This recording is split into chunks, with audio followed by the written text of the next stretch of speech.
Day one of the KAP sani2c race dawned cool and cloudy as the A-batch riders prepared to leave beautiful Glencairn Farm outside Rensburg on the 82-kilometre journey to Mackenzie Club.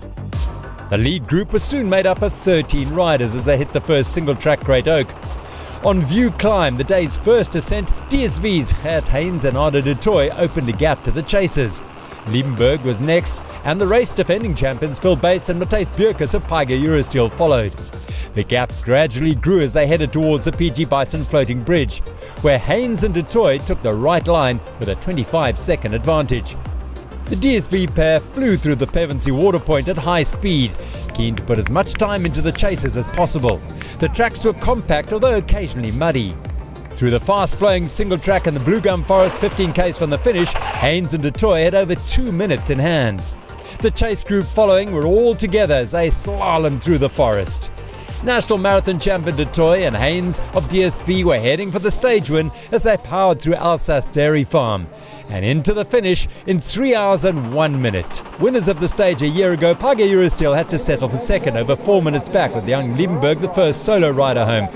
I think tomorrow, if there's opportunity, we'll definitely try and get a gap and make up the lost time. You know, the last day there's not plenty places to make up anything, so tomorrow will be another big day. In the women's race, there were 3 strong teams: Bontekoning, Galileo Risk Infiniti, and the young Sani novices Kim Lecourt and Francis Janse van Rensburg of Demicon Absolute Motion. Robyn de Groot, who won last year with Sam Sanders, and Amy MacDougall of the Bontekoning team managed to get away from their rivals before the floating bridge.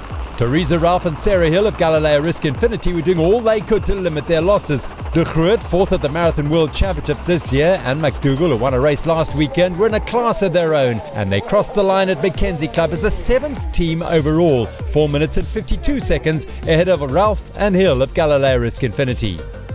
I've learned in mountain biking you kind of just erase that gap in your head and you start the next day as if you're on zero, because you can lose a lot of time.